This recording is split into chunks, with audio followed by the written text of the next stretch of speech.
Hello दोस्तों, मैं हूं प्रशांत चक्रवर्ती और आप सबों का मेरे यूट्यूब चैनल स्टैटिक जीके में हार्दिक स्वागत है। और आज हम फिर से एक नए वीडियो के साथ आए हुए हैं, जो कि बहुत ही महत्वपूर्ण वीडियो है।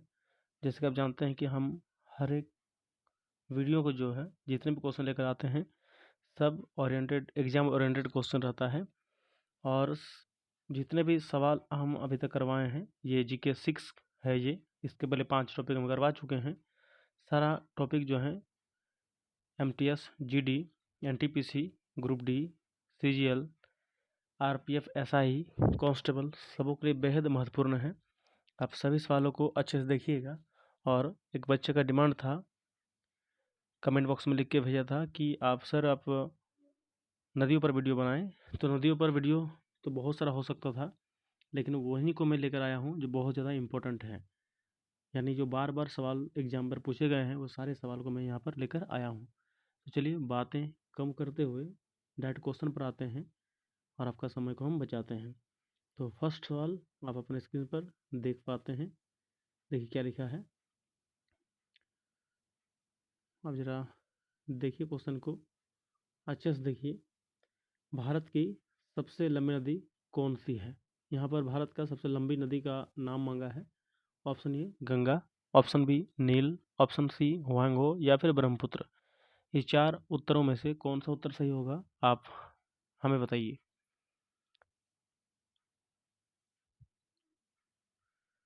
तो चलिए मैं इसका आंसर आपको बता देता हूँ। तो इसका जो सही उत्तर होगा, एक का ए नंबर होगा, यानी ए नंबर गंगा जो है इसका सही उत्तर है। अब इसके कुछ एक्सप्लेनेशन हैं, कुछ नोट्स हैं, इसको थोड़ा देख लेते हैं ताकि आप इसे और अच्छे से कवर कर पाओ। तो चलिए, जैसे कि देखिए आप लिखा हुआ यहाँ पर है कि गंगा नदी की कुल लंबाई तो 2525 है, यानी 25-25 किलोमीटर है। यानी मील में यहाँ दिया है 1569 मील। नए निष्कर्षों के अनुसार ब्रह्मपुत्र की कुल लंबाई 3848 किलोमीटर है। हालांकि ब्रह्मपुत्र भारत के भीतर केवल 916 किलोमीटर ही दूरी बढ़ती है, इसलिए इसलिए इसका जो है ए विकल्प सही होगा। देखिए, भले ही 2525 किलोमीटर है गंगा का और 3848 है ब्रह्मपुत्र का, तो इसकी तुलना में हम क्या देख पा रहे हैं कि 3848 ज़्यादा है, यानी ब्रह्मपुत्र ज़्यादा होना चाहिए। लेकिन आप यहाँ गौर से देखिएगा, तो सवाल पूछा कि भारत की, तो भारत में ब्रह्मपुत्र जो है 916 है, ये तो टोटल कुल है। तो इसका मतलब भारत में गंगा नदी कुल लंबाई कितनी है? 2525। तो सही उत्तर क्या होगा? 2525। इसे आप टिक लगा लीजिएगा, ठीक है ना। बढ़ते हैं अगले सवाल पर। देखिए अगला सवाल क्या लिखा है,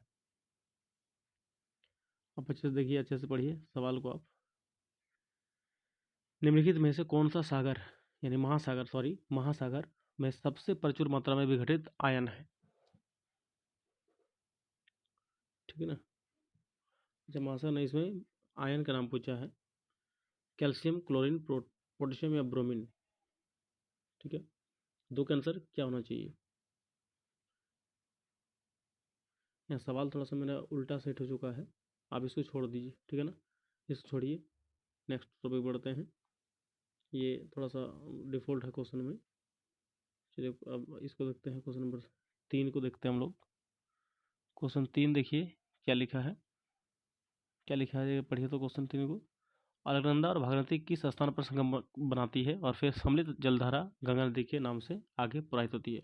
यानी अलकनंदा और भागीरथी कहाँ पर मिलती है और फिर जब उसके मिलने के बाद जब आगे बढ़ती है तो वो गंगा नदी के नाम से आगे बढ़ती है। तो इसका सही उत्तर क्या होगा? ऋषिकेश, हरिद्वार, देवप्रयाग या इलाहाबाद।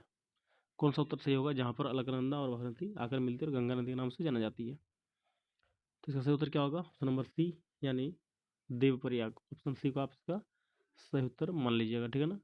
चलिए इसका एक्सप्लेन देख लेते हैं कि भागीरथी नदी, देखिए लिखा हुआ कि भागीरथी नदी और अलकनंदा नदी देवप्रयाग में संगम करती है, यानी बनाती है, और यहाँ से सम्मिलित जलधारा गंगा नदी के नाम से आगे प्रवाहित होती है। इसलिए इसका ऑप्शन नंबर सी जो है बिल्कुल सही उत्तर है।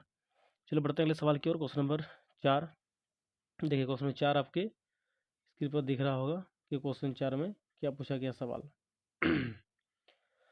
निम्नलिखित में से कौन सी नदी ताजे पानी का डॉल्फिन के लिए घर है? यानी डॉल्फिन किस नदी पर पाया जाता है? साबरमती, गोदावरी, गंगा या ब्रह्मपुत्र। बहुत आसान सवाल है, कौन सा उत्तर होगा इसका सही, बताइए आप जरा। डॉल्फिन के बारे में पूछा है, डॉल्फिन इनमें से कौन सी नदी पर पाई जाती है? तो इसका सही उत्तर क्या होगा? तो 4 का जो सही उत्तर होगा ऑप्शन नंबर सी होगा, इसे आप टिक लगा लीजिएगा, यानी गंगा, सी नंबर इसका सही उत्तर होगा। अब देखते हैं इसके एक्सप्लेनेशन के बारे में क्या कहा है। देखिए क्या कहा है, जरा से देखते हैं।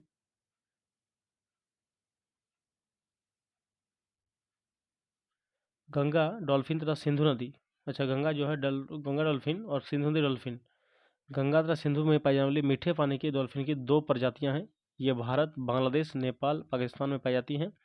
गंगा नदी डॉल्फिन सभी देशों की नदियों में मुख्यतः गंगा नदी में और सिंधु नदी डॉल्फिन पाकिस्तान में सिंधु नदी के जल में पाई जाती है। इसलिए ऑप्शन सी इसका सही उत्तर होगा। चलिए बढ़ते हैं अगले सवाल की ओर। क्वेश्चन नंबर 5, क्वेश्चन नंबर 5 को आप जरा पढ़िए इत्मीनान से। निम्नलिखित में से कौन सी नदी का उद्गम भारत में होती है तथा भारत में ही विलीन हो जाती है, यानी भारत में ही केवल बहती है, बताइए। कोसी, गंगा, सिंधु या फिर चंबल, इसका कौन सा उत्तर सही होगा, आप हमें इसका उत्तर बताइए। तो 5 का उत्तर क्या होना चाहिए, तो 5 का सही उत्तर होगा ऑप्शन नंबर डी, यानी चंबल। इसका उत्तर डी सही मान लीजिएगा। आप चंबल वाला थोड़ा सा देखिए क्या लिखा हुआ है। चंबल नदी मध्य भारत में यमुना नदी की सहायक नदी है। यह नदी जनापाव पर्वत महू से निकलती है। चंबल, कावेरी, यमुना, सिंधु पहुँच भरे के पास पचनदा में उत्तर प्रदेश राज्य में भिंड और इटावा जिले के सीमा पर शामिल 5 नदी का संगम समाप्त होता है, इसलिए डी इसका सही उत्तर होगा। बढ़ते हैं क्वेश्चन नंबर 6 की ओर। क्वेश्चन 6 पढ़िए आप क्या लिखा है। निम्न में से किस नदी को दक्षिण गंगा के नाम से भी जाना जाता है, यानी दक्षिण गंगा, साउथ गंगा, इनमें से कौन सी नदी को कहा जाता है, नर्मदा, गोदावरी, कृष्णा, कावेरी। 6 का सही उत्तर क्या होगा, आप अच्छे से पढ़िए 6 क्वेश्चन नंबर को। तो 6 का आंसर क्या बनेगा, 6 का आंसर बनेगा बी नंबर, यानी गोदावरी। ठीक है, चलो बढ़ते हैं अगले सवाल की ओर। अगला सवाल देखिए क्या लिखा है। कर्नाटक में स्थित कृष्ण राज सागर बांध निम्नलिखित में से किस नदी पर बनाया गया है, उत्तर हमें बताइए। महानदी, कावेरी, कृष्णा या गोदावरी। 7 का उत्तर क्या होना चाहिए, 7 का उत्तर क्या होगा, तो 7 का उत्तर होगा ऑप्शन नंबर बी, यानी कावेरी। ऑप्शन बी को आप सही कर लीजिएगा। बढ़ते हैं अगले सवाल की ओर। अगला सवाल देखिए लिखा है, क्या लिखा है पढ़िए। मध्य प्रदेश में स्थित इंदिरा गांधी सागर बांध किस नदी पर बनाया गया है, नर्मदा, यमुना, चंबल या कृष्णा। मध्य प्रदेश की बात हो रही है, तो 8 का उत्तर क्या होगा, ऑप्शन नंबर ए सही होंगे, यानी ए को आप टिक कर लीजिएगा। बढ़ते हैं अगले सवाल की ओर। अगला सवाल है 9 नंबर। अजमेर निम्नलिखित में से किस नदी पर स्थित है, अजमेर। तो 9 का उत्तर क्या होना चाहिए, 9 का सही उत्तर क्या होगा, ब्यास, तीस्ता, लूनी या गंगा। तो इसका सही उत्तर होगा लूनी, ऑप्शन नंबर सी। ठीक है, आज का अंतिम सवाल क्वेश्चन नंबर 10 को पढ़ने से पहले मैं आपको कुछ बताना चाहता हूँ, ये कि अगर इसका PDF आप चाहते हैं तो हमारे टेलीग्राम चैनल को ज्वाइन कर लीजिए, साथ में व्हाट्सएप चैनल के लिंक को आप ज्वाइन कर लीजिए। ठीक है, सब चीज़ वहाँ से आपको अवेलेबल हो जाएगी और सबका लिंक हम डिस्क्रिप्शन बॉक्स में डलवा दिए हैं। बाकी का और आज का जो है आज फ्री करवा दूंगा मैं, तो वहाँ से आप ज्वाइन हो जाइएगा। ठीक है ना, चलिए आज का अंतिम सवाल देख लेते हैं। अंतिम सवाल है, पटना में से किस नदी के तट पर स्थित है पटना, यमुना, गंगा, कावेरी, सिंधु। कौन सा इसका सही उत्तर होगा। क्वेश्चन 10 का जो है, क्वेश्चन 10 का उत्तर हम फिर से आप लोग से कमेंट बॉक्स में चाहते हैं। कृपया अगर आप देख रहे हैं वीडियो को और जानते हैं तो कमेंट में ज़रूर इसका उत्तर हमें लिख कर भेजिए, हम आपका रिप्लाई वहाँ पर करेंगे।